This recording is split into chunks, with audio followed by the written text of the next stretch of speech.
नमस्कार, स्वागत आप सबका नारद टीवी पर। ऐसा माना जाता है कि दुनिया में एक जैसे दिखने वाले बहुत सारे लोग होते हैं। आपने भी कभी न कभी एक ऐसा व्यक्ति जरूर देखा होगा जिसका चेहरा आपके किसी जानने वाले से मिलता होगा। विज्ञान भी यही कहता है कि दुनिया में एक जैसे दिखने वाले बहुत सारे लोग मौजूद हो सकते हैं। अब इस बात में कितनी सच्चाई है, इस बात की पुष्टि शायद ही हो सके, लेकिन आज हम आपको बॉलीवुड के कुछ ऐसे सेलिब्रिटीज के बारे में बताने जा रहे हैं जिनके हम शक्ल बॉलीवुड में ही मौजूद हैं और वो देखने में एक दूसरे की कार्बन कॉपी लगते हैं। बचपन में या फिर हो सकता है अभी भी इस बात को लेकर आपके दिमाग में कंफ्यूजन हो और आप दो सेलिब्रिटीज को एक ही मानते रहे हो। आप सबका तो पता नहीं, लेकिन मैं अपने वीडियोस में ये गलतियां कई बार कर चुका हूँ, जहाँ मैंने दो अलग अलग सितारों को एक ही बता दिया है, जिसको लेकर आप सबकी डांट भी सुनने को मिली है। इस एपिसोड में हमने ऐसे 10 सितारों की जोड़ियों को शामिल किया है जो एक दूसरे की कार्बन कॉपी लगते हैं। आइए इन पर नजर डालते हैं। पहले नंबर पर हमने जिन सितारों को शामिल किया है वो है ऋतिक रोशन और हरमन बावेजा। हरमन को ऋतिक की कार्बन कॉपी कहा जाता था। टैलेंट भी कम नहीं था। लुक्स के अलावा एक्टिंग और डांस में हरमन के ऊपर ऋतिक की छवि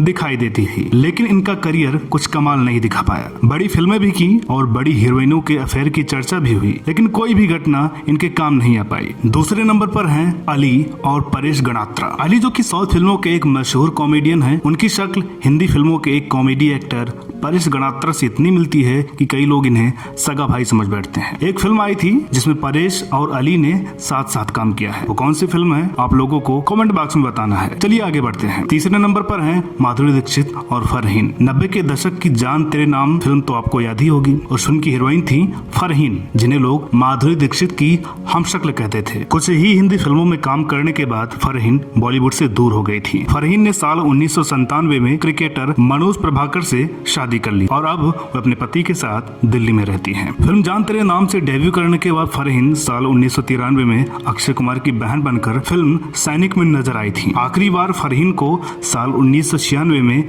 आई मलयालम फिल्म किंग सोलोमन में देखा गया था। चौथे नंबर पर हमने जिन दो सितारों को शामिल किया है वो है श्रीदेवी और दिव्या भारती। अपने समय की मशहूर अदाकारा रही, इन दोनों ही अभिनेत्रियों में कई समानताएं थी। बेहद कम उम्र में ही दोनों ने वो स्टारडम हासिल किया जिसकी कामना शायद हर अभिनेता करता है। जहाँ एक और श्रीदेवी भारतीय सिनेमा की पहली महिला सुपरस्टार बनी, तो वही दिव्या भारती एक ऐसी अभिनेत्री बन गई थी जिनके साथ काम करने के लिए डायरेक्टरों की लाइन लगी रहती थी। दिव्या केवल 9वीं क्लास में थी जब फिल्म निर्माताओं और निर्देशकों ने उनसे संपर्क किया और उन्हें फिल्मों में काम करने का ऑफर दिया। इसका सबसे बड़ा कारण यह था कि उनकी शक्ल उस समय की सबसे सफल अभिनेत्री श्रीदेवी से मिलती जुलती थी। 5वें नंबर पर है मनीषा कोइराला और उर्मिला मातोंडकर। एक दूसरे के समकालीन रही इन दोनों बॉलीवुड अभिनेत्रियों ने कई हिट फिल्में दी, मगर हो सकता है आपने भी कभी इन दोनों को एक ही समझने की भूल की हो। अगर ऐसा हुआ है तो कमेंट में जरूर बताइएगा। 6ठे नंबर पर हैं जॉन अब्राहम और जायद खान। जॉन अब्राहम आज बॉलीवुड के सफल अभिनेताओं में शुमार किए जाते हैं, तो वहीं संजय खान के बेटे जायद खान का फिल्मी करियर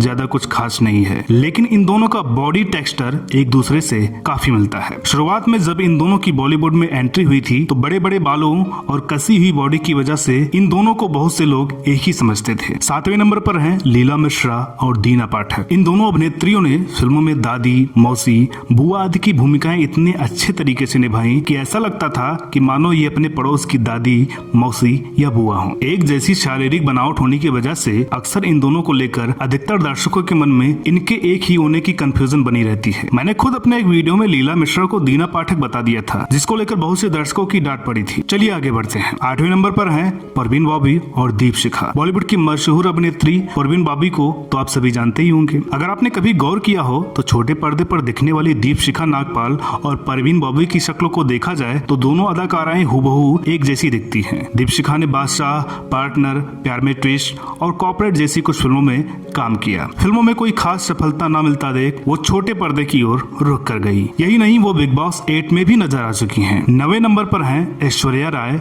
और स्नेहा उलाल। ऐश्वर्या राय से ब्रेकअप के बाद सलमान खान ने एक फिल्म बनाई थी। फिल्म का नाम था lucky no time for love. इस फिल्म से सलमान खान ने ऐश्वर्या की तरह ही दिखने वाली एक्ट्रेस स्नेहा उलाल को लॉन्च किया था। स्नेहा को ऐश्वर्या का हमशक्ल बताया जाने लगा। स्नेहा की ये फिल्म फ्लॉप रही और आगे भी इनकी कोई भी बॉलीवुड फिल्म हिट नहीं हो पाई, जिसके बाद स्नेहा साउथ की फिल्मों की तरफ रुख कर गई। और अंत में बात करते हैं कटरीना कैफ और जरीन खान की। जरीन को भी सलमान ने ही फिल्म वीर के जरिए लॉन्च किया था। जैसे ही फिल्म वीर रिलीज हुई, जरीन को देखते ही दर्शक चौंक गए। दर्शक चौंके ये सोचकर कि ये जरीन है या फिर कटरीना कैफ, लेकिन सच वही था जो फिल्म में था। वह वाकई जरीन खान थी, हूबहू कटरीना कैफ। उस समय कुछ ऐसी भी अफवाह निकली थी कि कटरीना से रिश्ते में खटास आने के कारण सलमान खान ने उन्हें लॉन्च किया है। हालांकि जरीन की आंखें, होठ और जॉ लाइन बिल्कुल कटरीना की तरह ही है, लेकिन शायद कटरीना के बराबर खड़ा होने के लिए उनमें कमी रह गई सिर्फ किस्मत की। तो दोस्तों उम्मीद करते हैं कि आज का ये एपिसोड आपको पसंद आया होगा। अगर इस वीडियो पर आप सबका रिस्पांस अच्छा रहता है तो इस टॉपिक पर हम और भी वीडियोस लाते रहेंगे। आपके मन में किन दो कलाकारों को लेकर कंफ्यूजन रहती थी, आप कमेंट में जरूर बताइएगा। साथ ही साथ वीडियो को लाइक और शेयर करना ना भूलें। हमारे फेसबुक, इंस्टाग्राम और ट्विटर पेज को भी